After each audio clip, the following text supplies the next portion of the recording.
Bueno, pues estamos en la última sesión de este seminario que tenemos en torno a los géneros líricos mágicos.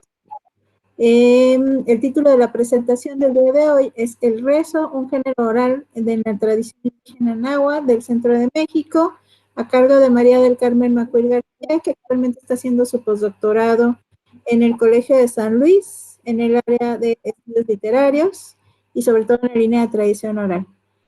Muchas gracias, Carmen. Acabo de caer en la cuenta que no te pedimos tu semblanza, pero te voy a pedir que por favor la pongas en la página, junto con la bibliografía que tienes sobre los temas que trabajas, para que podamos todos leerte un poco, ¿no? Te cedo la palabra, Carmen, adelante. Y cuando necesites que te apoye con el PowerPoint, me dices si yo lo proyecto. Claudia, muchísimas gracias. Pues buenas tardes a todos los compañeros. Gracias por el esfuerzo de estar en esta última sesión del año. Ya sabemos que todos queremos algo de vacaciones, ciertamente. Bueno, pues yo voy a poner ahí en la página un poco más detalles de lo que he estado haciendo. Yo de formación soy etnóloga. Yo empecé este camino en la etnología y me fui acercando a la literatura tradicional, básicamente por el área de trabajo donde yo me encontraba sumamente interesada. Yo trabajo en general nahuas del centro de México. Me he atrevido a llamarle nahuas del centro de México por dar esta delimitación geográfica, pero bueno, como ustedes saben, muchos de estos pueblos pues se encuentran en realidad pues no solo en todo el país, a veces incluso fuera de ¿no? En Estados Unidos tenemos un asentamiento importante de pueblos nahuas, pueblos mixtecos, pueblos zapotecos. Entonces, bueno, aunque le puse así Centro de México, pues de repente nos llegan datos de pueblos nahuas que están en otras partes de este mundo. Entonces, pues bueno, ustedes verán que mi propuesta de trabajo, lo que he estado haciendo, pues parte si bien de la etnología, de la antropología, quizá la herramienta primera va a ser también por eso la etnografía, pero pues he tenido la intención de considerar estos trabajos, esta propuesta que yo tengo, que podría ser extendida incluso a otro momento histórico. Es decir, yo creo que se puede aplicar con sus justas dimensiones para el caso, por ejemplo, de los documentos, ¿no? Donde tenemos también pues elementos muy importantes, como aquí lo hemos visto en el seminario, muchos de ustedes son especialistas en el tema. Yo en realidad he ido aprendiendo de ustedes. Y creo que tal vez en algún punto pues se pueden considerar algunas de las propuestas que estoy considerando. Entonces, pues vamos a comenzar. Ahora les empezaré a platicar todo. Gracias, Claudia, por apoyarme con esto. Mi computadora no está muy bien por ahora, entonces, y con la pandemia no he podido arreglarla. Esperemos que ya se acabe, porque ya me urge trabajar bien. Entonces, Claudia, te voy a pedir, por favor, que presentes el PowerPoint.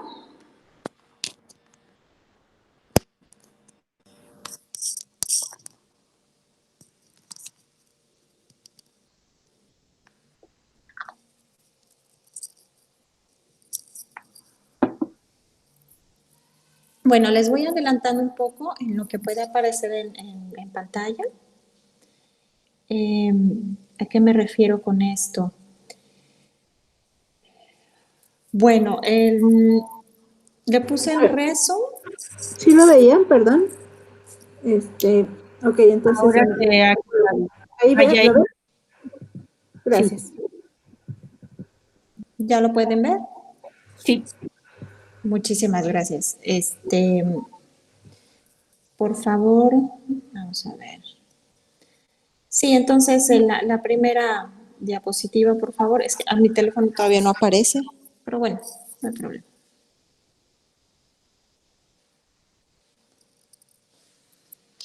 Sí, bueno, quise ponerles aquí un índice de presentación, un poco para guiar un poco este trabajo. En este índice, pues tengo pensado un par de puntos fundamentalmente. Presentarles cómo es que llegué aquí, una serie de supuestos con los que empiezo a trabajar, o de forma puntual también algunos problemas, algunos temas. Luego estas disciplinas y corrientes teóricas que pues han nutrido este trabajo y que obviamente no está acabado, ¿verdad? Uno debe seguirlo ampliando y así me ha ocurrido durante la estancia postdoctoral, ahora lo van a ver, o según yo ya se ve. Y al final, pues esta definición de mi trabajo, ¿no? Esta metodología que intento proponer.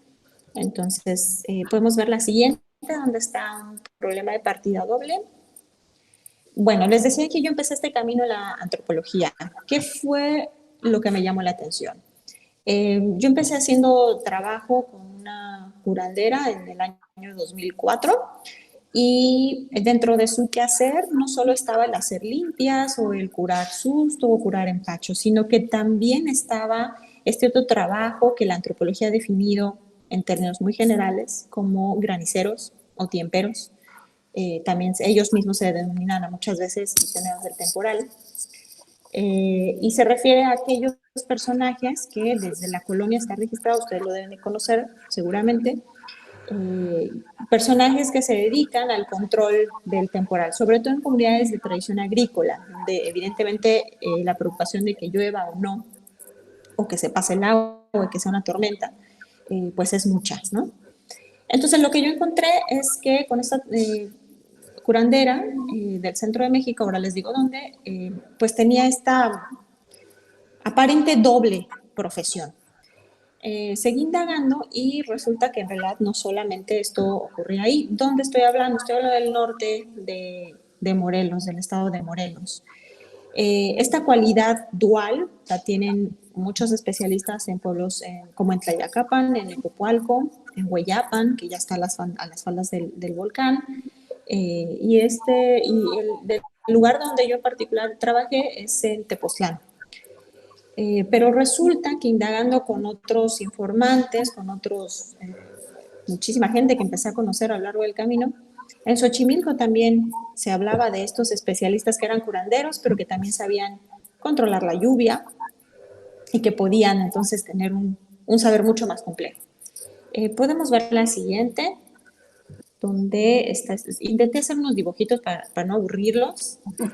Pues sí, para que vean así tantitas imágenes. Y hay dos fotos más. Bueno, entonces la pregunta era, ¿qué pasa? ¿No? La antropología dice,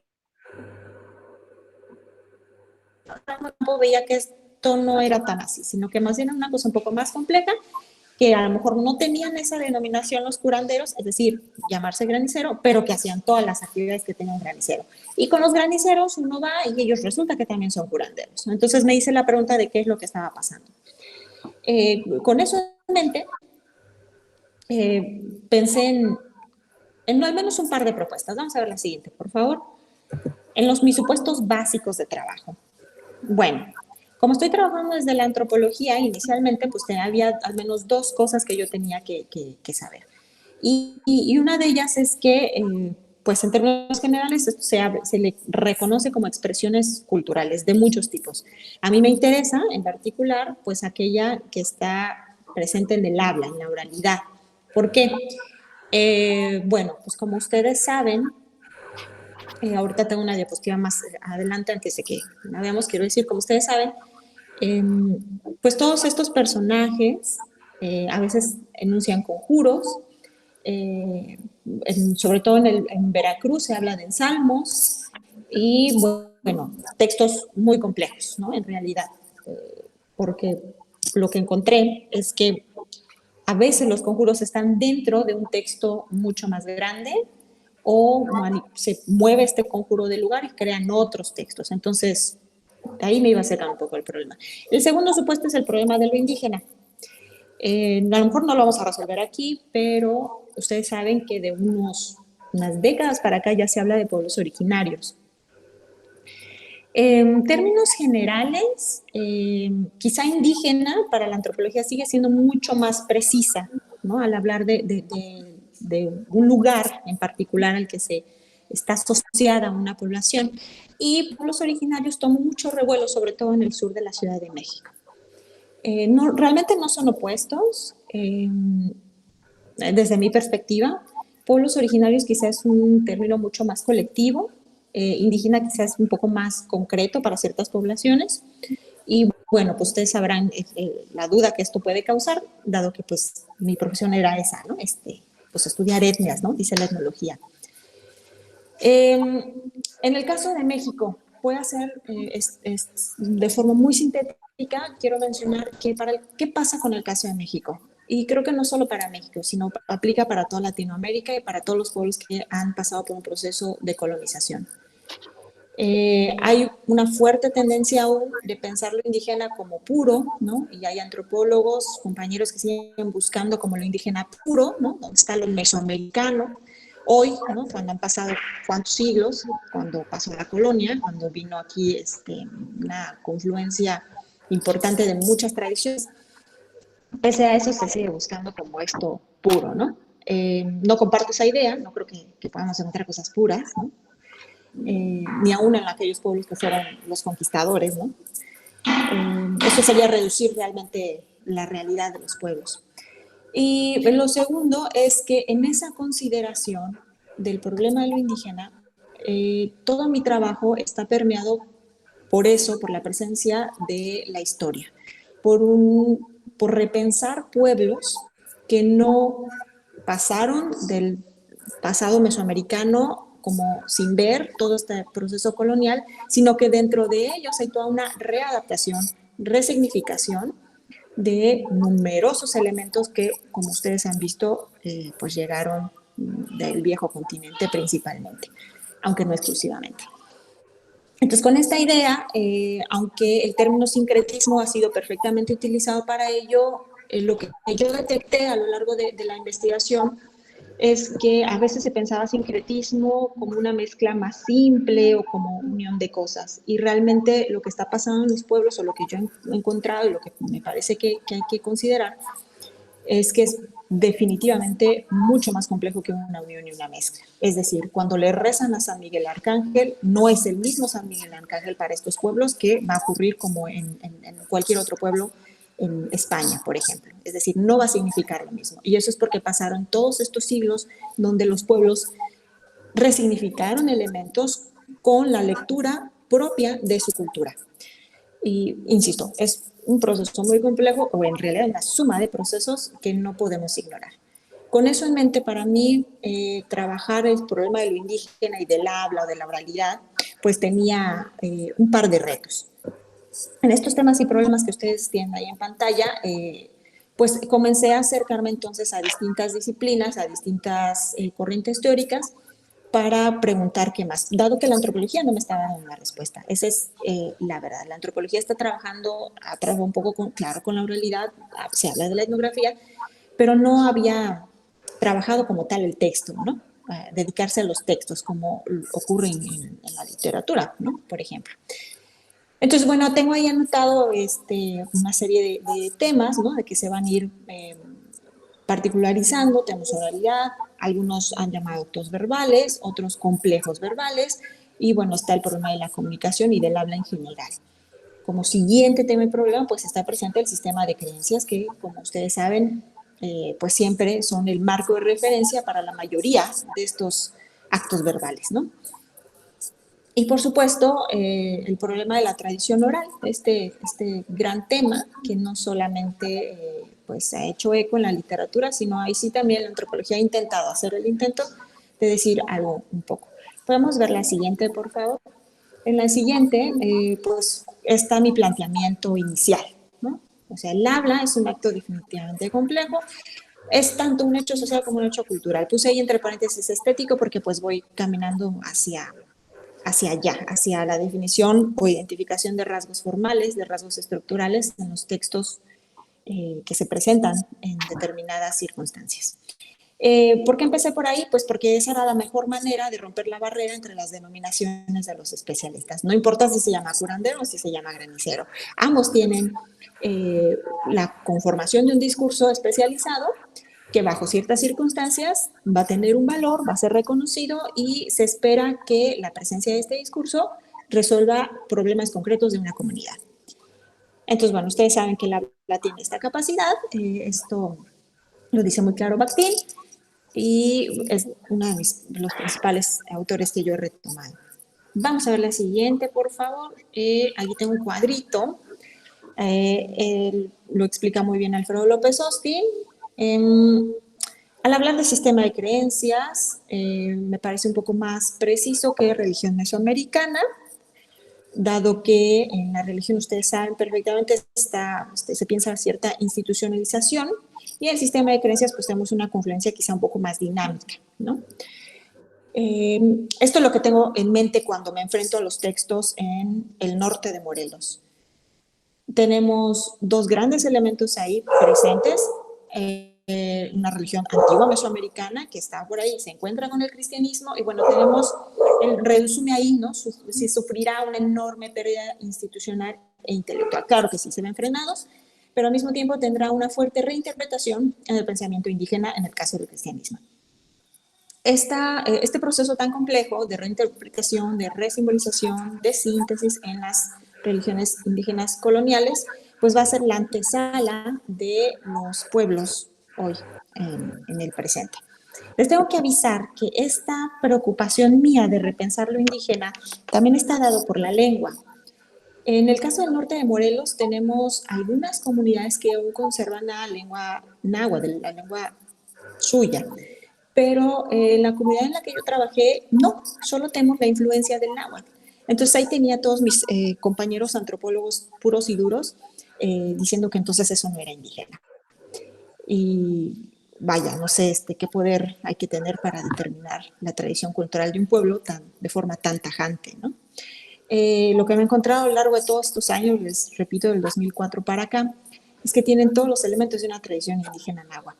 Si bien no tienen la lengua, está presente en todo su sistema de creencias. Entonces, esa era una de las preocupaciones por las cuales acercarme a otras disciplinas que pudieran complejizar un poco mejor, diría yo, esta determinación de lo que es lo indígena. Vamos a ver la siguiente. En disciplinas y corrientes teóricas, bueno, quise enumerar, no los voy a aburrir con esto, porque seguramente ustedes conocen la mitad de estas cosas que han nutrido mi trabajo, pero sí quiero al menos puntualizarlas. Tenemos en primer lugar los estudios de folclore. Aquí en particular me interesa el trabajo de Alan Dundes, que está publicado en una compilación que hace él mismo en los 80s, y me interesa en particular su caracterización de texto, contexto y textura.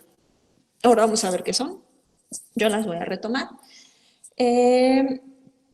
Tenemos luego como siguiente punto la etnohistoria de Mesoamérica. Quise poner etnohistoria precisamente para hablar de la historia, la antropología y de la lingüística. Aquí pues, tenemos varios exponentes, pero lo que me ha interesado en general la etnohistoria de Mesoamérica es el reconocimiento de este proceso de resignificación, readaptación de elementos, y que pues nos llevan a ver de otra manera a la población de tradición indígena en México actual, y regresar la mirada, la conformación en la colonia y aquella religión antigua mesoamericana. Luego, de la literatura de tradición oral, bueno, aquí varios de ustedes pues son los especialistas, yo me he nutrido mucho de su trabajo.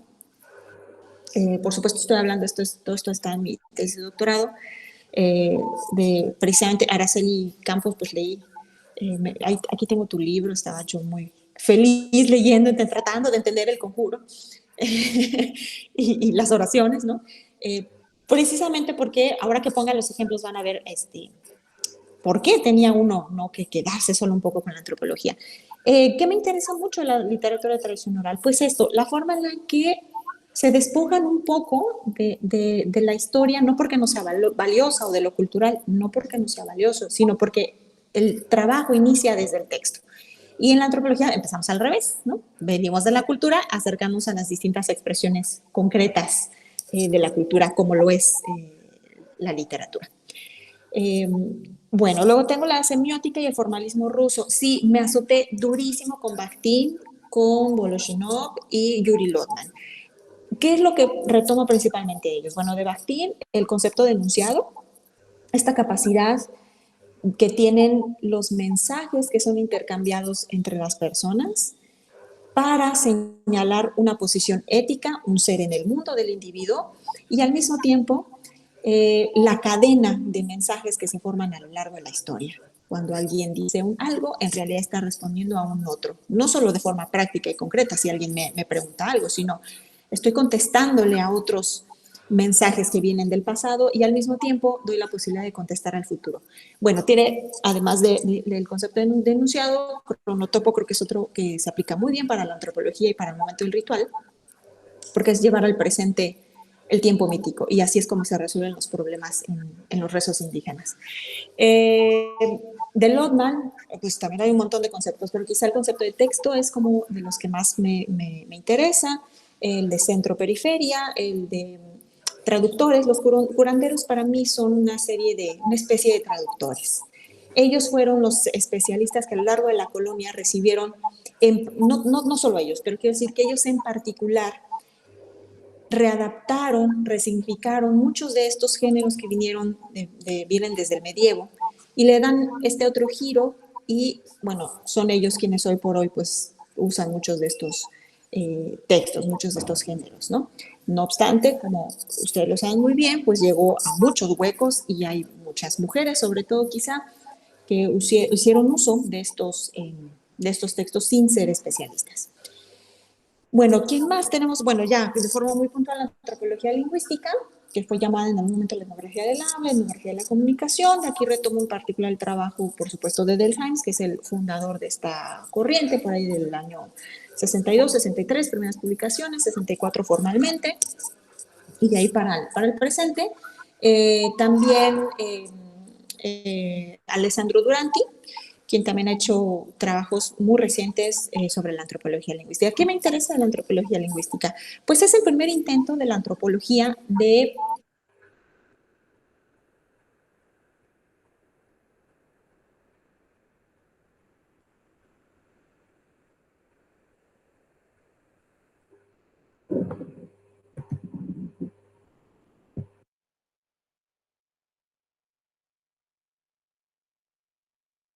Hola. Se ha parado, ¿verdad? Sí. Le damos unos minutitos, ¿no? Para que se reintegre. Parece que hoy hay problemas de red, ¿no?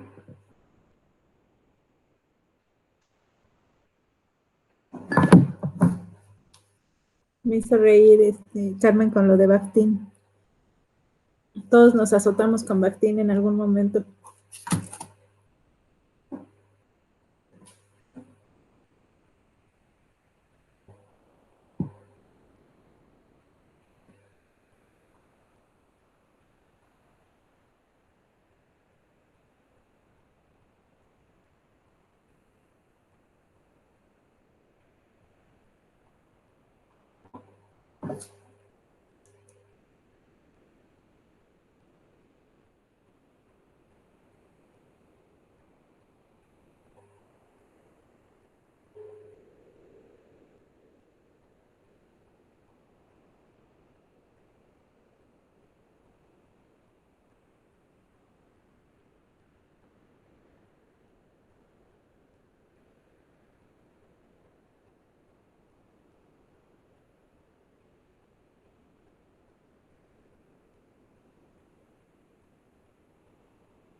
Hola, Carmen. Perdón, el internet me juega una trastada, güey. No te preocupes. Perdónenme. Déjame volver a proyectar, ¿va? Sí, no te preocupes. Mientras. ¿Me puedes avisar si se ve? Porque hace rato dejé el micrófono abierto y se oía mi cham cham porque estoy comiendo un chocolate. No, olvídate, no ella, yo. Qué antojo chocolate. Bueno, gajes del oficio con esto del internet, caray. En lo que Claudia me hace el favor de volver a proyectar, pues les estaba contando yo, gracias, perfecto, sí, ahí se ve, que de esta definición de tradición oral, pues que realmente lo único que yo quiero agregar es no olvidar problemática histórica para pueblos colonizados, ¿no? Como en el caso de México.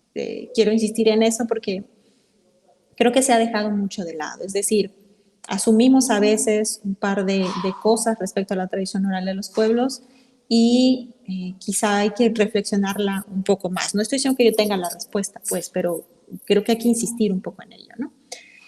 Luego tengo la identificación de géneros. Yo estoy viendo aquí, Claudia, disciplinas y corrientes teóricas. ¿Puedes poner la siguiente, por favor? Gracias. Justo, hay en identificación de géneros, bueno, no hay, aquí hemos discutido, aquí hemos ya repasado incluso el problema de definirlos. Una diferencia que yo hago, o que sigo, en realidad varios lo han dicho, no es solo mía, es respecto a las oraciones. Sí me gusta distinguir entre las oraciones de la tradición católica y en el caso de la población, lo que he encontrado en la población de tradición indígena, utilizo por eso el concepto de rezo. ¿Por qué lo hago? Bueno, primero porque intento observar el texto antes de poner una clasificación, y eso se debe a que, a diferencia de otras tradiciones culturales, en el caso de los pueblos indígenas de México, pues parecería que no tienen pies ni cabeza. Tenemos textos donde hay pedazos de oraciones católicas, donde tenemos pedazos de algún ensalmo y a veces, y sobre todo conjuros, esos que bien se quedaron en la tradición indígena, hay que decirlo, están por todos lados. Entonces, por eso utilizo el concepto de rezo o el término de rezo, para distinguir esta sutileza, ¿no? De construcción del texto en la tradición náhuatl. Y realmente se debe a ello. Ahorita voy a poner unos ejemplos para que vean a qué me refiero. Luego, como siguiente punto, tengo que contextualizar el uso de estos textos dentro de los pueblos donde ellos se encuentran. Por supuesto, la consideración de la lengua, del sistema de creencias, decía yo, los datos concretos históricos cuando se tienen y los datos etnográficos también cuando es el caso. Claro, estoy hablando en este caso desde pueblos del presente, pero creo que podría aplicarse hacia el pasado. Por favor, la siguiente, Clau. Bueno, no sé si se ve bien, pero intenté sistematizar la propuesta general de trabajo. Considero que podemos hablar de tres tipos de contexto. Uno es el contexto etnográfico, es decir, si ahorita tuviéramos la posibilidad de ir a visitar a la curandera con la que yo trabajé, ¿qué estaría pasando? Justo en ese momento, cuando ella está trabajando, cuando está haciendo una limpia, este es el contexto que le llamo yo etnográfico, es el in situ, en el momento justo de la enunciación, de la ejecución. Un contexto sociocultural, que es el marco, es el sistema de pensamiento que rodea a la situación etnográfica. Por ejemplo, si está curando, pues nada, será el sistema médico indígena, el contexto sociocultural. Si estuviéramos con el granicero, decíamos, pues sería el gran sistema de la ritualidad agrícola. O sea, no hay mucha ciencia en ella. Luego tengo otra categoría, el contexto situacional precedente. Este es el antecedente o la situación inmediata que motiva la enunciación de un rezo. Es decir, yo me enojé con un alguien porque me vio muy feo, entonces me enfermé y entonces él me hizo mal de ojo, voy donde la curandera y yo reconstruimos ese evento y me dice, lo que pasa es que te enojaste con fulana y te vio feo. Ese sería el contexto situacional precedente. ¿Por qué importa? No solo por el chisme, sino porque a veces va a mediar qué tipo de texto vamos a utilizar, o cómo, o con qué materiales, de qué forma, si vamos a insistir más, si en el momento de rezar vamos a decir el nombre de esa persona que te puso mal de ojo. Por eso importa ese contexto situacional precedente. Y luego, bueno, lo que creo que podría ser más interesante para este seminario, pues es mi definición de géneros corpo-orales. Ya sé que es muy obvio, que es el cuerpo, ¿verdad? Que es la voz, pero esto a veces también se ha olvidado un poco. La presencia de la voz es apabullante, lo sabemos. Y a veces se deja de lado una serie de elementos gestuales que también le dan otra lectura al conjuro. Ustedes saben que uno a veces se tiene que enojar o tienes que decirlo casi gritando, casi con violencia, al momento de enunciar un conjuro. Bueno, este elemento creo que hay que recuperarlo a veces, ¿no? En trabajo de campo me pasó cuando alguien estaba espantado, la curandera tenía de verdad que gritar y hacer como un canto para poder traer a la sombra, ¿no? De otra forma no se consigue. Es decir, si yo leía su rezo de susto, eso no servía para nada, ¿no? No me tenía que enojar y gritarle a la sombra que ¿por qué anda perdida, no? Bueno, entonces por eso quieren existir en géneros corporales, es decir, recordar siempre que se trata no solo de una enunciación, sino también de una ejecución. Hay que ejecutar la palabra, hay que ejecutar estos textos. Por eso puse por ahí binomio habla y comportamiento, que es social, que es culturalmente definido o bien codificado. Y luego, ¿cómo se construyen estos géneros corporales?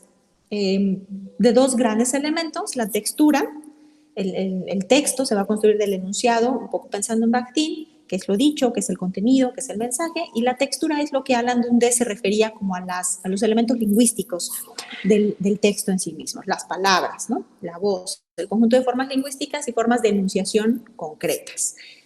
Aquí es donde evidentemente la literatura de tradición oral tiene muchísimo que decir, puesto que han definido muy bien, por ejemplo, las repeticiones, las enumeraciones, las figuras retóricas. Bueno, todo eso sería la textura. Y puse ahí como segundo elemento el cuerpo persona para insistir en esta gestualidad, en estos movimientos que van a acompañar siempre la enunciación. Es una ejecución, decíamos, con todo el cuerpo. Vamos a ver la siguiente. Ahí está. Entonces, pues, un poco para sintetizar, pues ya habíamos dicho que el habla es todo un acto complejo, ¿no? Que es un hecho social, que es un hecho cultural, pero en el caso específico de estos géneros mágicos, es todo un complejo de saber hacer, de saber crear. El saber hacer estará dado por el saber decir, qué cosas decir. Yo insisto, como les he dicho, que uso la palabra rezo, pues sería un saber rezar. Y eso quiere decir que a veces hay que saber narrar, a veces hay que saber llamar, a veces hay que saber expulsar, ¿no? Como actividades principales. Se basan en un uso del habla cotidiana, es el acto simple de hablar, pero que recurre a elementos retóricos pues, de muchos tipos por tratarse de eventos particulares. Y eso nos lleva a pensar en el sistema de creencias. Vamos a ver la siguiente. En esa perspectiva interdisciplinaria, pues tendríamos más o menos esto. No están todos los rasgos formales, porque ustedes saben que puede ser muchos y la combinación de ellos es así. Con todo gusto les puedo compartir las páginas o mi tesis donde pues intenté ser mucho más puntual, porque ustedes saben, hay distintos tipos de numeración o de repetición, ¿no? El paralelismo, en el caso sobre todo de pueblos nahuas, el difrasismo, trifrasismo. Bueno, ahorita vamos a ver los ejemplos, se los prometo. Entonces, bueno, está ahí también presente este comportamiento ritual que sabemos que forma parte de ellos. En términos generales, lo que yo he encontrado, muy sencillo, y como lo han dicho otros autores también, entre ellos, sobre todo Alessandro Lupo, para la Sierra Norte de Puebla, en estos rasgos estructurales, pues en general los rezos se conforman de una gran sección de inicio, una gran sección central y final. Puede repetirse en la sección central un par de veces, puede intercalarse con algunos elementos o fórmulas muy comunes en el inicio, y a veces la sección final puede ser muy casi obvia, ¿no? A veces sí se agradecen las entidades, muchas veces no. Está implícito en el gesto, por eso decía la importancia del cuerpo. Y vamos a ver la siguiente, son fotitos para que se diviertan un poco conmigo. Esa es la curandera doña Flavia en acción. Esa es una foto que está haciendo justamente a la misma persona. Son dos tipos de limpias, una es con el fuego, otra es con el huevo. Entonces mi interés está ahí, justo en el momento en el que se está enunciando una serie de palabras, un discurso muy particular, en este caso pues para resolver algún padecimiento de salud. Y podemos ver la siguiente. Es una foto justo cuando está curando sombra, cuando está poniendo susto, cuando la está llamando. Y fíjense, tiene que ser al oído, porque tiene que escuchar la sombra donde quiera que ande, que venga. La primera vez que yo lo oí, esta ya era como no sé, como la octava. La espantada fui yo. De verdad, es un canto. Sí, yo salí así con cara de wow, ¿no? De verdad hay que ser especialista y tener voz para decir las cosas que dice la curandera. Podemos ver la siguiente, ya solo es un ejemplo, ahora vamos a los ejemplos de verdad. Solo es yo sé, se ve muy mal, pero quería mostrarles un poco de la sistematización que logré hacer con esta perspectiva de trabajo. Como yo les decía, parece que no hay una definición clara entre uno y otro especialista. Le puse entonces por eso curar. A veces hay que curar el maíz rezando para que no se moje y se ahogue y entonces se muere, ¿no? Y ya no tenemos que comer. Y hay que curar al cuerpo. Esto está obviamente basado también en la suposición mesoamericana de que el cuerpo humano es como el maíz. Entonces, pues bueno, eso también rompe la barrera entre uno y otro especialista, ¿no? Tienen que curar la vida, diríamos. Muy bien, ahora pues, vamos por favor al PDF. Les quiero mostrar unos ejemplos de los rezos y la forma de trabajo que implicaría entonces esta metodología. Primero hay por ahí un cuadro que yo les decía que el ensalmo está pues ahí presente, esta denominación. En Puebla, en Veracruz se utiliza a veces esta denominación y a veces esa es la traducción del náhuatl, de ensalmo, y pues no significa ensalmo. En realidad a veces son frases y tiene que ver con limpiar con el saumerio o pagar una deuda. Y pues digamos que ese es un sentido bien distinto al que hemos conocido de ensalmo. Bueno, eso es para mostrar un poco que pese a que no hay, en el caso donde yo trabajé, textos náhuatl o de lengua en lengua náhuatl, pues la influencia sigue estando presente a veces para las mismas denominaciones. Vamos a ver, por favor, los ejemplos. Claudia está justo más abajo, si puedes pasar un poco el PDF. Un poco más. Les digo nada más para mostrárselo, pero cuando quieran yo puedo mostrarles más. Bueno, ahí está, el primerito. ¿Qué tenemos? Bueno, este texto es en realidad solo la primera parte de un rezo que consta de 4, ahí lo veremos en párrafos. Considerando, según yo, esta metodología de intentar recuperar y darle su lugar al estudio de los textos, pues empieza desde cómo lo escribimos, que ustedes saben que a la letra escrita recuperar todos los elementos de la voz es complicado. Entonces, quizá un mínimo esfuerzo, desde mi perspectiva, pues es buscar otra forma de organización del texto. Así es como está presentado, es un texto de los años casi ya 50, según yo dice 49. Este texto es viejito, está en náhuatl y se puede hacer otro tipo de trabajo. Vamos a bajar, por favor. Este texto está presentado justamente para pedir lluvia entre estos graniceros.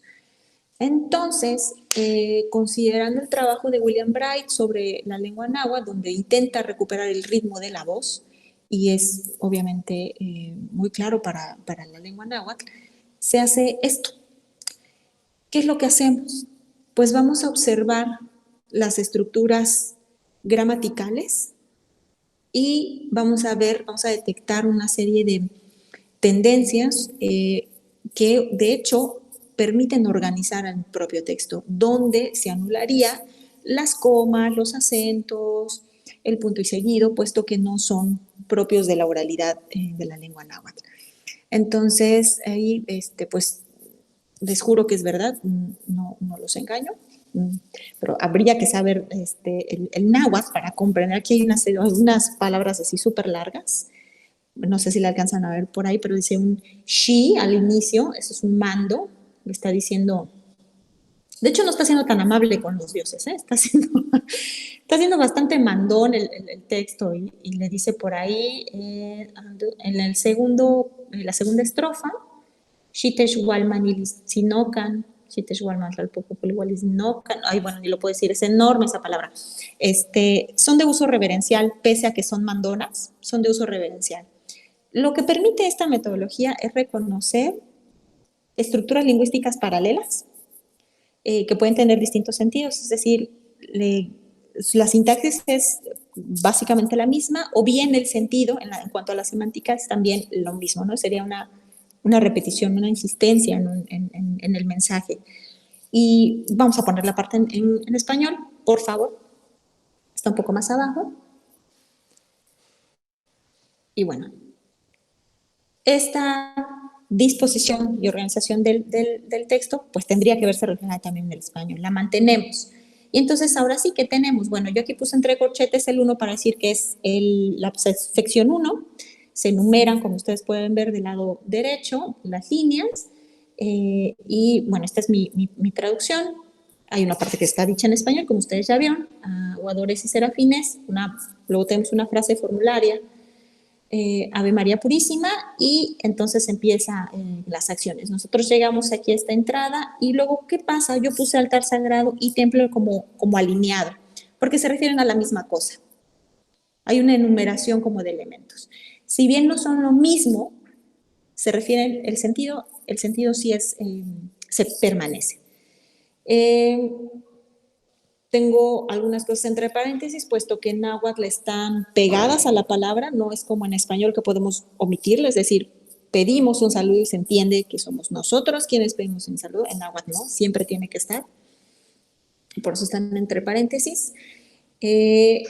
Vean, por ejemplo, en perdónenos porque nosotros pasamos aquí ante ustedes, por un saludo que nosotros venimos a hacer. Esta construcción, de hecho, es paralela y tengo en chiquitito, no tienen que verlo porque yo sé que es imposible, pero es porque hay una serie de elementos en la lengua náhuatl que insisten en el acto reverencial, en el estar ante las personas y en el dar el saludo. Y al final, la estrofa tercera, fíjense cómo hay cierta enumeración. Nosotros le recibimos a ustedes con mucho gusto lo que nos brinden para sobrevivir, lo que ante Dios vienen a darnos, con lo que nosotros pasamos, con lo que nosotros vivimos.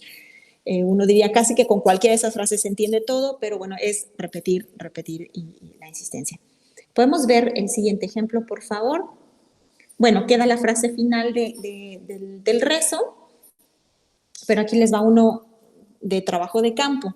El siguiente, que es un rezo utilizado, ahí lo anoté, en la limpia terapéutica y diagnóstica, eso ocurre en la mayoría de los casos. Cuando alguien te hace una limpia con huevo, no solo es para saber qué tienes, sino también es para empezar a curarte. Está registrada en el norte de Morelos, tuve oportunidad de vivirla un montón de veces. Podríamos verla así. Yo, la primera vez que la escribí, no sé, corría el año 2008, yo creo, 2006 quizá, la escribí así, ¿no? Vamos a seguir bajando, por favor, la página. Y pues ahí se ve, ¿no? Entonces, y ahora vamos a ver mi propuesta de organización, intentando, de verdad, solo sea el intento de recuperar un poco el ritmo de la voz.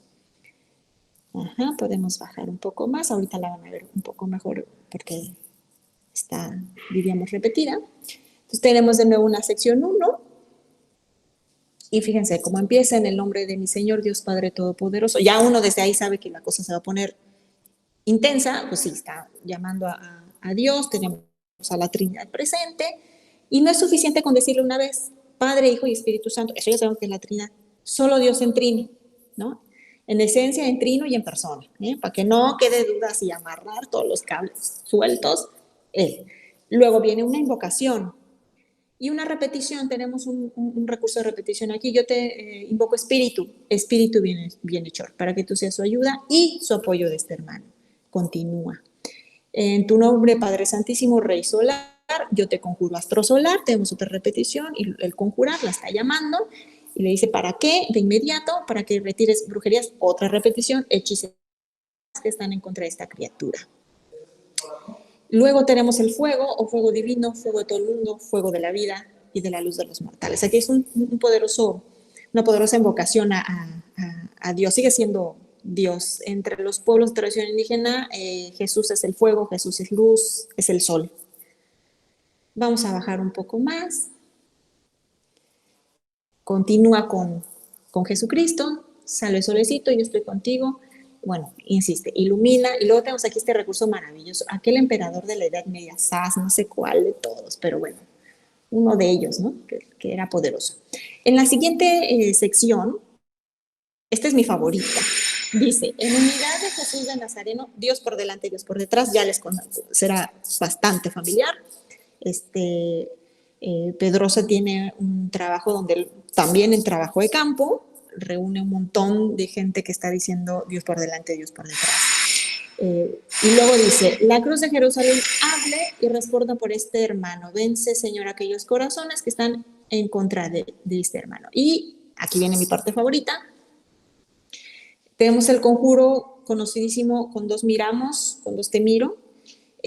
Como ustedes pueden ver, está envuelto con la enunciación y la invocación de Jesucristo. Jesucristo la acompaña en la Santísima Trinidad. Con 2 miramos esas brujas, con 3 las atamos. Su sangre les bebemos, el corazón les partimos. Y cierra, y cuando la escucha uno, la frase de Jesucristo va a vernos y darnos la paz, disminuye en velocidad, realmente da la idea de que está cerrando y está envolviendo al conjuro. La siguiente sección inicia con unas palabras bien bonitas. Dios omnipotente, quien como Dios, agio satanato soter te gram. La verdad es que yo no entendí nada, ¿no? Porque recuperarla no es tan fácil, ¿no? Pero, bueno, vamos a bajar un poco más para que las vean. Alfa, omega, principio y fin. Es toda una estrofa. En mi rastreo, pues ustedes sabrán, pues agios, pues de los santos, el tegrama puede ser el tetragramatón, que es la figura de Dios.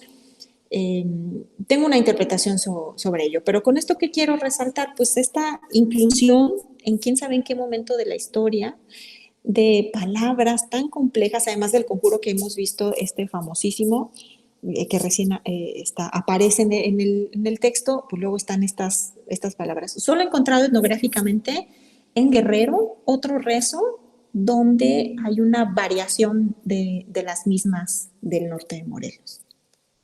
Bueno, sigue el rezo, ahí aparece naturalmente Miguel Arcángel, luego tenemos, aquí hay un recurso muy común en estos rezos.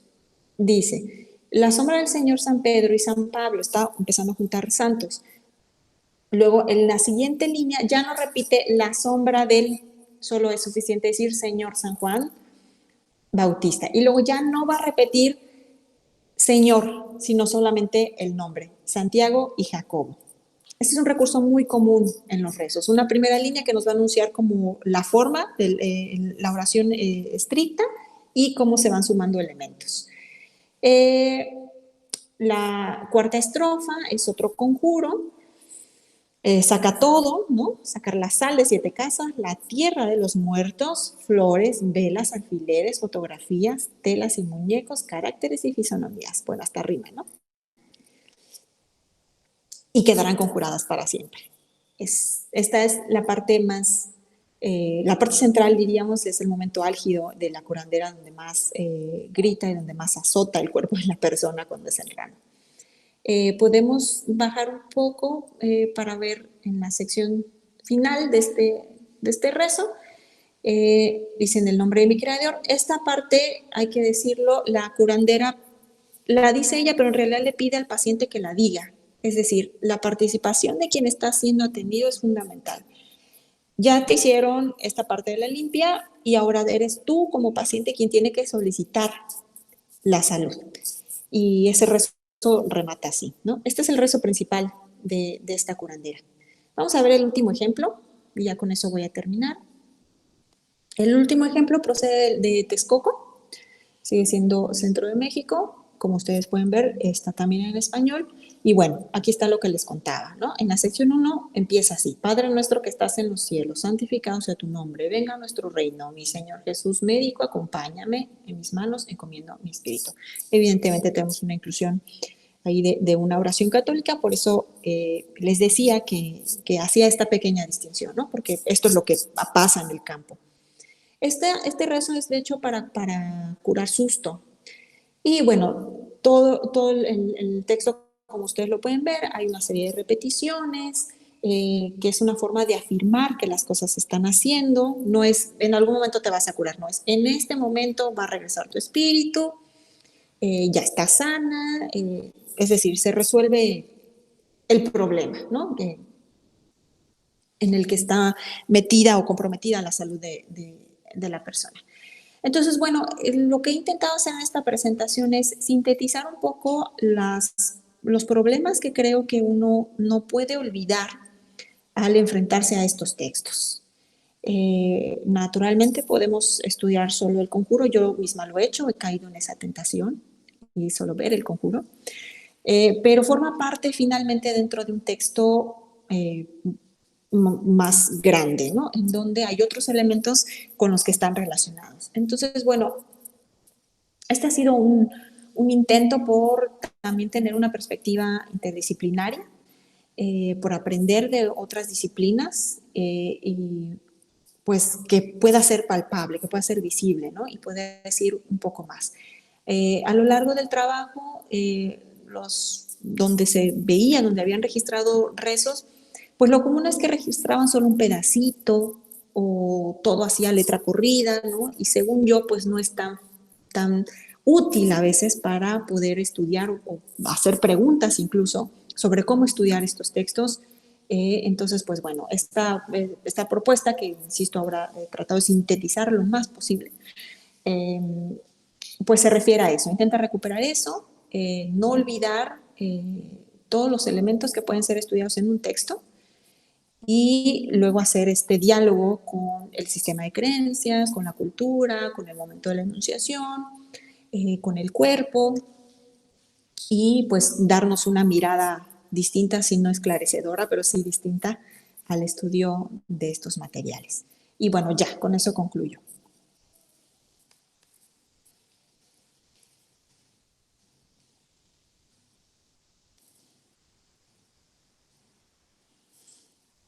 Muchísimas gracias. Bueno, pues si quieren, yo creo que sí tenemos muchas preguntas, así es que por favor pidan la palabra alzando la mano, creo que sí los veo a todos. Y si no los veo, me pueden hablar. ¿Quién quiere empezar? Yair, adelante, por favor.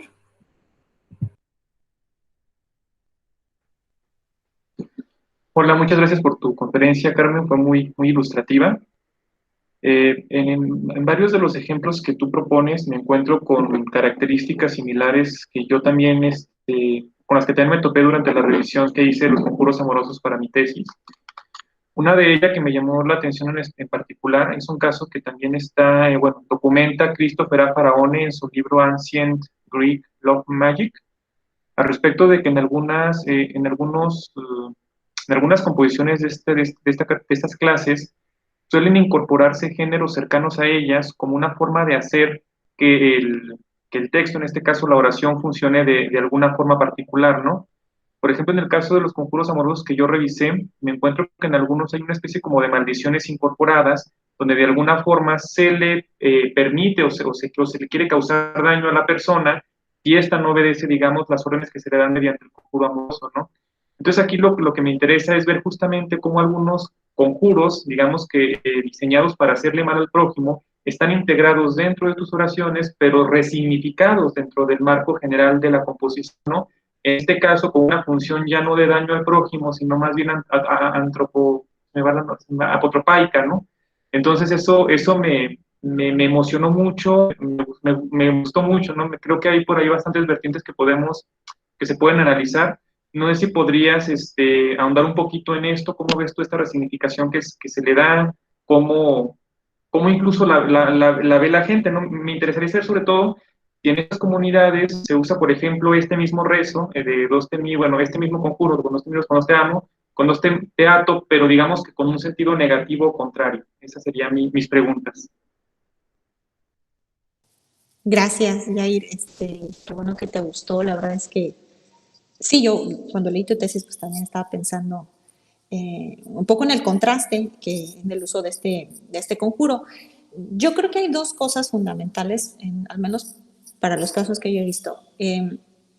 Como bien acabas de decir, el conjuro aquí no aparece suelto, es decir, está integrado dentro de una composición y hay entonces que ver forzosamente toda la composición y tener los más datos posibles respecto a para qué se va a usar, ¿no?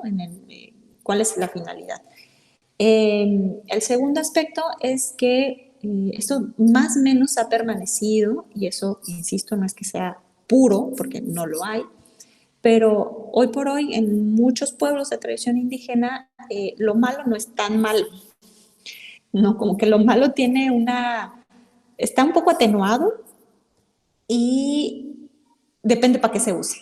Es decir, un brujo puede ser brujo, pero al mismo tiempo en realidad es un curandero.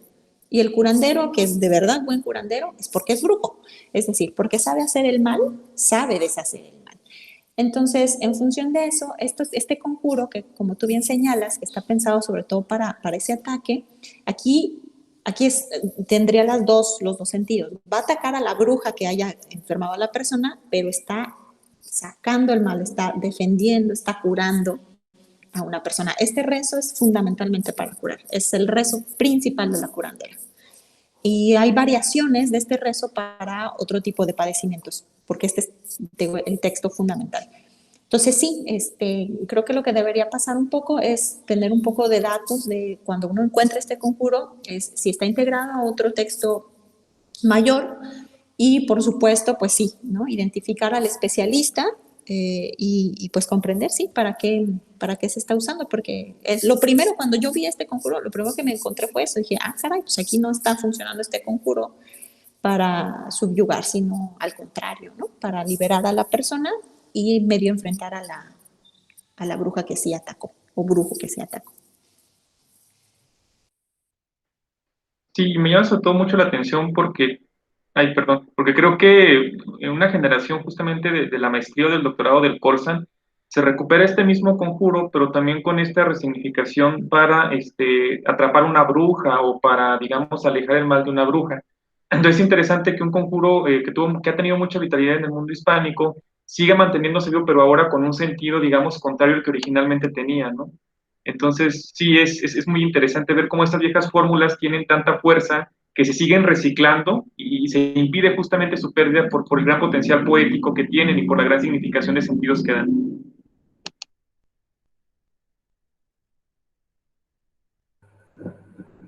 ¿Alguien más? Araceli, ¿tienes cerrado el micrófono? Sí, así no me vas a escuchar, ¿verdad? No, pues está súper interesante y sí estoy de acuerdo con calificar como rezo, ¿no? Este tipo de textos que dan más ideas sobre qué naturaleza tienen. Tal vez habría que añadir que finalmente, y tal vez no nada más para lo indígena, incluso para la magia actual y posiblemente otros tipos de magias de otras épocas y otras culturas, parece ser que es una literatura moldeable, ¿no? Maleable, ¿no? En la que se pueden incorporar otros elementos. Algunos persistirán, ¿no? Por ejemplo, pienso en eso de con Dios te miro, con Dios te ato, pues tiene que ver con el ritmo, es muy fácil aprendérselo, ¿no? Entonces, eso puede funcionar para la memorización y entonces, por lo tanto, se pueda repetir, ¿no? En diferentes textos. Entonces, hay que pensar también en eso, ¿no? Y en la medida en que además, por ejemplo, ahora hay un fenómeno, ¿no? Por ejemplo, de la santería y todo esto, igual a lo mejor integran desde palabras en náhuatl, de santos, o sea, todo este tipo de literatura es así, ¿no? A veces muy difícil precisamente de enmarcar, ¿no? De hacer generalizaciones o de clasificar precisamente los textos. Lo que sí parece funcionar muy bien para la literatura náhuatl es este término de rezo, ¿no? Yo pienso que ya cuando haces la traducción sí podrías puntearlo, ¿no? Porque ya es una traducción al español, porque según entendí, no, en el náhuatl no hay puntuación, ¿o estoy mal? Es correcto. Sí, ¿verdad? Uh-huh. Sí, no quise detenerme ahí para no aburrirlos con el náhuatl, pero el náhuatl tiene un chorro de partículas para marcar pausas o cambios o bien oraciones subordinadas, Okay. Cambios de párrafo. Sí, el náhuatl tiene esas características ya. Ciertamente, sí, es verdad, a lo mejor en el español se puede poner, dado que ya está en español, pues merecería el uso de... Funciona para el español. Uh-huh. Así es correcto, sí, coincido. Y lo otro lo que decías al inicio de que, pues sí está sobre todo pensado como para el rollo indígena, Yo tengo la sospecha de que, pues, bueno, habría que ponerla a prueba con mucho más textos, porque pienso que, exacto, que podría funcionar, como según yo, mi metodología es flexible, debería funcionar quizá también para otros textos, porque si bien pues yo trabajé con textos en español, o sea, son nahuas del centro de México que hablan español. Okay. Y entonces esa presencia debería de podernos permitir pensarlo en otros textos también en español. Lo que acabas de decir de la repetición creo que es muy valioso. Precisamente en el norte de Morelos, todavía para los años 40, todo el mundo hablaba náhuatl. Y este conjuro, como ustedes conocen, es mucho más viejo que, más atrás que 1940. Es decir, las personas que lo aprendieron en español. Y seguramente esta facilidad de repetirlo, pese a que ellos hablaban náhuatl, pues hizo que se aprendiera y que se quedara presente en estos pueblos. Y bueno, hoy por hoy, si vamos, es viernes, es día de curar, sobre todo, aunque es sobre todo los jueves, pues seguramente lo acaban de decir, ¿no? Aunque ya hablen en español.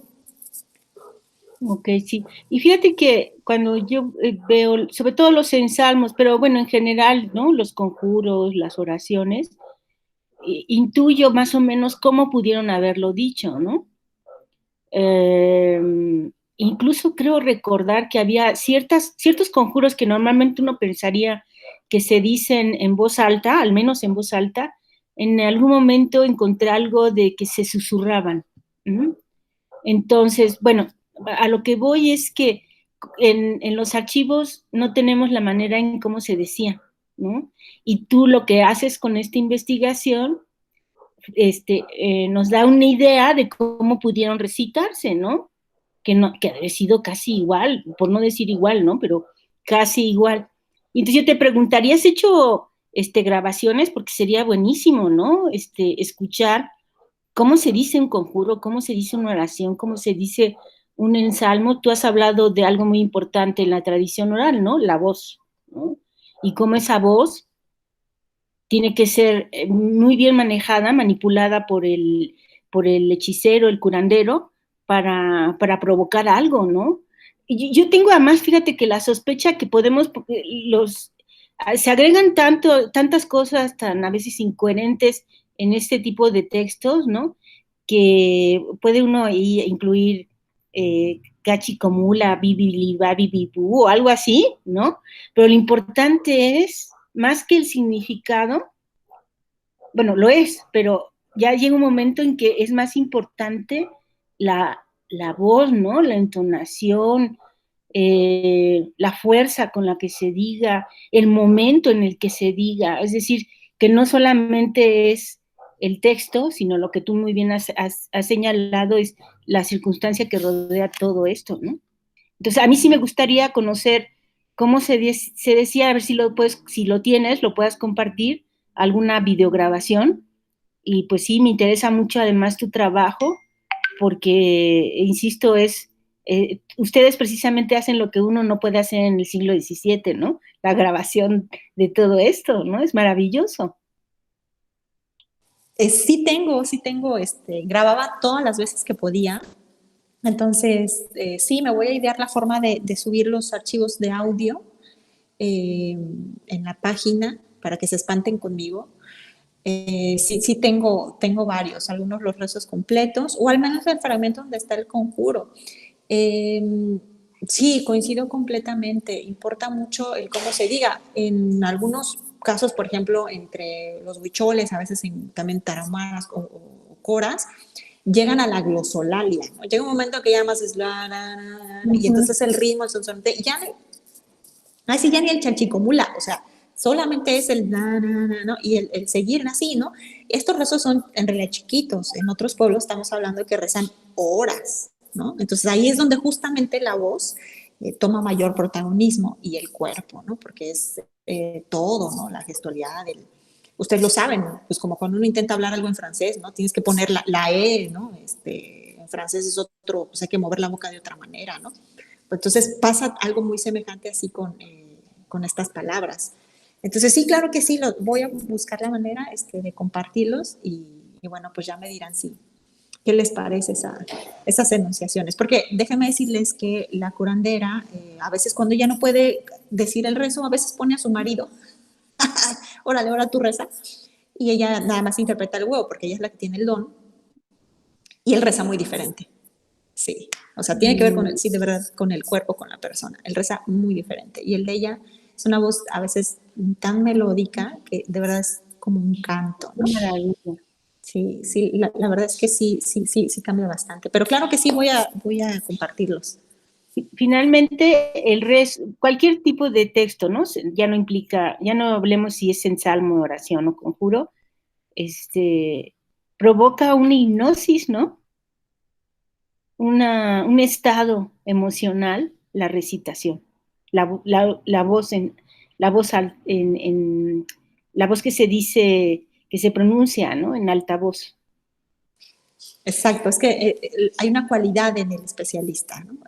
Muchas veces cuando terminaban de curarse las personas, como yo parecía ya como parte del mobiliario, como planta ahí en su consultorio, pues se ponían a platicar conmigo. Yo aprovechaba eso para preguntarles, bueno, ellos cómo se habían sentido. A todos les fascinaba que ella les rezara, ¿no? A todos les fascinaba, es que quiero que ella me limpie. Claro, pues debe haber también esta recepción por parte del paciente, ¿no? Y cuando ocurría lo contrario, cuando se ponían, es que no sé, sentí ganas de pegarle al santo, sentí ganas de, después de que ella rezó, la curandera me decía, claro, porque estoy moviendo al mal. Entonces el mal es el que le está haciendo cosquillas ahí a la persona y no quiere que le hable. Pero era esto, ¿no? De la forma de percibir la voz, ¿no? El que alguien te rece, sea con gritos, sea con más dulzura, ¿no? Como ella suele hacer intercalada entre los rezos. Sí. Pues súper interesante tu trabajo, bien bonito, da envidia, la verdad, ¿no? Poder haber hecho ese trabajo de campo, padrísimo, muy bien. Muchísimas gracias, qué bueno que sirva de algo, muchísimas gracias. Muchas felicidades, en efecto. Carmen, ¿alguien más quiere hacer alguna pregunta? ¿Diana? Hola, gracias Carmen, qué bonito. Más que preguntas, comentarios. No, pues a mí me gusta mucho tu metodología, me gusta, ay, perdón, el de las tortillas, ignórenlo. Me gusta esta parte que tú propones de regresar al contexto, ¿no? De no olvidar lo que en literatura siempre estamos como teniéndolo en mente y todo, pero hay cosas que a lo mejor tú desde tu metodología tomas en cuenta que, por lo menos en mi caso, personalmente a veces se me olvida, ¿no? Estaba pensando lo que vimos en tu clase, por ejemplo, lo de Fishman, de cómo se asignan los roles, y entonces a partir de los roles sociales eso también va a indicar, ¿no? Qué tipo de palabras se pueden incorporar o no a ciertos rezos, y además quiénes los van a pronunciar y en qué momento, ¿no? Que era lo que tú decías. Entonces, siento que verlo como desde ese tipo de perspectivas nos puede ayudar también como a entender como también la parte de la performance y el momento en el que ocurre, porque uno cuando va a hacer trabajo de campo y quiere sacarle rezos o cosas a las personas, pues no quieren, ¿no? Te dicen que no porque no es el momento, porque no se pueden decir esas cosas así tan fácil, tan a la ligera, ¿no? O porque a lo mejor no son la persona indicada tampoco para decirlo. Y nos ayudas como desde tu perspectiva a entender ese tipo de cosas que está padre, está muy lindo. Muchas gracias, Carmen. Gracias, Diana. Sí, tienes razón, es que pues importa, ¿no? El rol del especialista, y a veces entre los especialistas, pues también, como les decía, ¿no? El esposo de la curandera, pues no es para nada lo mismo, ¿no? A que sea ella quien enuncie, ¿no? ¿Tenía segunda pregunta o era esa? ¿O ya lo hiciste? No, ¿verdad? Eso era un comentario. Gracias, Diana. Yair. Sí, ahora con lo que comentaba la doctora Campos, me quedo pensando que este tipo de composiciones, lo pienso desde los conjuros porque es lo que he trabajado, pero por lo que mencionas de los rezos creo que también aplica para ellos, y es que tienen una estructura fundamentalmente abierta que sobre todo permite la acumulación de elementos, ¿no? Es un poco lo que ocurre con los conjuros que yo revisé, y es que en ellos realmente lo que importaba a veces era la gran acumulación de elementos que se forjaban en la estructura, un poco bajo la lógica que entre más seres se invocaran, mientras más cosas se dijeran, mayor era, digamos, el potencial mágico de la palabra, ¿no? Mientras más cosas se invocaban en un solo conjuro, mayor era su poder. Y ahora, por lo que mencionaba la doctora Campo acerca de esta hipnosis que produce el conjuro, pienso que también parte de la intención del curandero, del hechicero, siempre va un poco en función de sugestionar lo más posible a su cliente, ¿no? Entonces me parece que utiliza justamente estas estructuras acumulativas, incluso estas palabras que provienen, digamos, de rituales o que incluso están en otros idiomas, como esta pequeña parte en latín que hay en tu rezo, un poco para inducir esa sugestión, ¿no? La posibilidad de que la persona piense que en realidad todo lo que está diciendo tiene un poder oculto, tiene una fuerza que lo ayudará a hacer un poco del trance en el que se encuentra la persona, ¿no? Sobre todo porque si se recurre a este tipo de medios es justamente por la desesperación, por la opción que se encuentra en ello, ¿no? Por la posibilidad que te da la palabra, la magia de salir de un momento difícil. Entonces me quedo pensando un poco en eso, no sé tú qué hayas pensado sobre este asunto, si lo has considerado así. Sí, sí, bueno, en estos rezos hay cierta acumulación, pero hay otros en donde sí, o sea, llaman hasta el alma de la hormiga y la nube y así como muy largo, ¿no? Sí, porque entre más llames, sí hay como que vienen más fuerzas a ayudar, ¿no? Lo segundo, que tiene que ver con una cuestión sumamente práctica, es que cuando se hace una limpia y si dura tanto el rezo, ¿qué pasa? Que el especialista pasa mayor tiempo cerca del cuerpo del paciente y eso le permite fundamentalmente explorar. Esa es la forma en la que se hace la auscultación en los sistemas médicos indígenas. O sea, no tenemos un estetoscopio, pero tenemos la palabra, esta larga letanía, como letanía, y entre más pasa el tiempo puede ver cambios de coloración en la piel, algún bulto, percibir algún aroma y sobre todo la actitud del paciente. Según yo, ese es el gran secreto de la lectura del huevo. La lectura del huevo es una representación simbólica de la auscultación, pero realmente lo que hace el curandero es que cuando está haciendo la limpia, está cerquita del cuerpo. Es justamente cuando está explorando todo el cuerpo. Entonces, entre más largo sea, pues tiene más chance de averiguar qué es lo que está pasando, ¿no?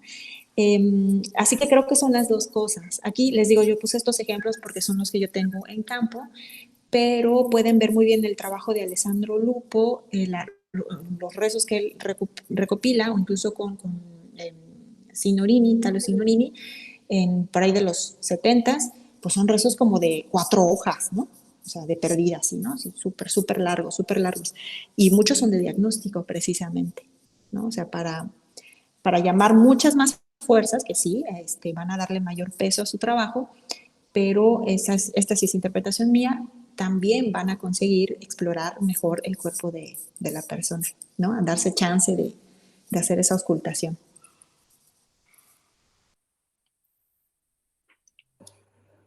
Muy bien, muchas gracias. ¿Alguien más que quiera hacer alguna pregunta? Entonces, yo sí te quería preguntar, ¿existe algún tipo de relación también con el sueño? Porque vi que lo mencionaste en algún momento.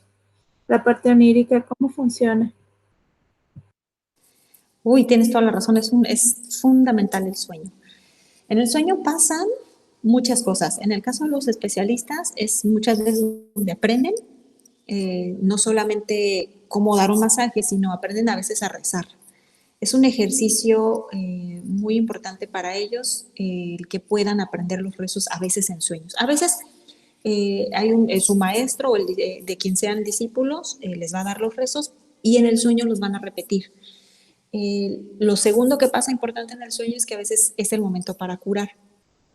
Es decir, es donde se hace este viaje que tienen las almas, que esto es muy de los pueblos de tradición indígena, no morimos en el sueño, solo sale un ratito el alma, se va a pasear, se puede ir de fiesta, literalmente, o se puede ir a enfermar, o lo pueden atrapar. Y el especialista, pues tiene más fuerza que los comunes mortales como nosotros, así que ese especialista puede controlar su alma en el sueño y entonces viajar y hacer una curación en sueño y recuperar a la persona. Y se complementa con el rezo en el momento, ¿no? En el que tenga que curar al paciente.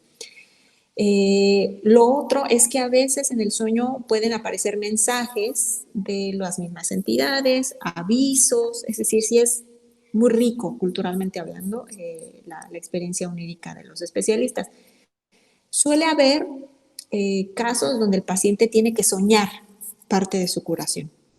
Y eso solo está dado una vez que se induce al haber dicho a veces estos rezos largos. Lo posterior a ello es que debes de soñar algo con tu curación. O bien, si fuiste a un lugar donde seguramente viven estas entidades, muchas de las entidades a las que se les pide la sanación, el paciente debe soñar, ¿no? Entonces, es un elemento compartido que refleja la relación médico-paciente, sí, pero es muchísimo más poderosa en los especialistas. Los sueños de la curandera, por ejemplo, pues eran así como el newspaper, ¿no? De todo lo que pasaba en la comunidad. Y pues me contaba, ¿no? Yo le preguntaba, y ahora soñé así, tal, o no, o ahora sí va a llover porque soñé tal, ¿no? Y luego, pues, más o menos, ¿no? Bueno, eran, o peleaban, ¿no? Una vez me contó que estuvo a punto de morir porque peleó con una bruja, ¿no? Que estaba curando a una persona y que esa bruja estaba muy enojada porque estaba curando a una persona, ¿no? Entonces que la fue a ver, ¿no? Y casi muere, y pues bueno, hay batalla, ¿no? Hay batalla en los sueños. Perdone, es que me recordaste una historia que me contaron a mí de una bruja que peleó con el diablo en una montaña. Y, y me imagino que fue así, ¿verdad? O sea, un rollo onírico. Muy bien, pues, ¿alguna otra pregunta? Si no, pues comentamos un poquito respecto a algunas de las conclusiones que hemos tenido. Con Yair me ha hecho el favor de recoger todas las conclusiones de algunas de las conferencias que se han vertido aquí y que vamos a subir, ¿verdad?, a la página web. Estamos decidiendo por WordPress ya definitivamente porque el sitio de aquí de Google no nos acaba de convencer. Y pues ahí es donde quisiéramos, en efecto, poner toda la bibliografía para que todos podamos, digamos, leernos y conocer nuestro trabajo, ¿no? Sobre estos temas y cualquier otro. Y también para subir las conferencias, o sea, esta conferencia que quede grabada y que pueda ser escuchada por quienes no nos pudieron acompañar el día de hoy. Muchísimas gracias, Carmen. Fue muy enriquecedor. A mí el tema me encanta, lo trabajas así con una pasión. Y por supuesto, como dice Araceli, es envidiable este conocimiento que tienes tan profundo de la zona y de las prácticas. Y pues sí, definitivamente yo creo que también la metodología es bastante interesante. Muchísimas gracias. Y, Gracias a ti. Perdón, nada más quería decir que me acordé ahorita que dijiste de lo que te contaron, que también puedo subir a la página. Yo hice una compilación, no son muchos, son como 94 rezos de distintas regiones. Pues nada, que para que estén ahí a consulta, ¿no? Pueden encontrar a lo mejor algo que sea de su interés. Y pues son datos etnográficos, no están trabajados así como yo he intentado, puesto que son realmente la compilación de los mismos. Es decir, están tal cual aparecen en la publicación, ¿no? O los que me pasaron que fueron de trabajo de campo, están tal cual fueron recogidos en trabajo de campo. Entonces, también lo voy a poner por ahí, tal vez no ahora, pero quizá después encuentren alguna cosa que sea de su interés. Y gracias, Claudia, por apoyarme con las presentaciones, porque, bueno, ya vieron qué me pasó. oye, si tienes maldiciones, eso es lo que a mí me interesa. Sale, pues muchísimas gracias a los que nos pudieron acompañar. Que tengan buen... Perdón, Claudia, ¿y cuál es la página? Habíamos abierto un sitio, no lo habíamos abierto bien porque estábamos, como digamos, en el esqueleto, y es un sitio aquí del Google, o sea, es larguísima la página, ni siquiera te la puedo decir porque tiene un chorro de signos y letras y demás. Entonces, Bueno, en cuanto lo tengamos, por supuesto que la compartimos, pero la compartimos para que ustedes sean administradores y puedan subir también su bibliografía y demás, ¿no? ok, En efecto, pues que sea útil para todos nosotros. ok, muy bien, muchas gracias. Pues muchas gracias por todo, también por estas reuniones, y ya inauguraremos un nuevo año la próxima vez, ¿no? Exacto, hay que hacer unos conjuntos para que todo el próximo año salga mucho mejor que este.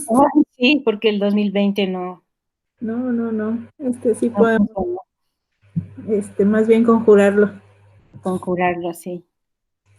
Bueno, muchísimas gracias. Felices fiestas. Y Felices fiestas, que la pasen bien y que tengan un buen año. Hasta luego. Muchísimas adiós. gracias también a todos. Un abrazo. Bonitas fiestas. Hasta y luego, gracias. felices fiestas a todos. Hasta luego. Gracias. Felices fiestas. Bye. Igual, chao.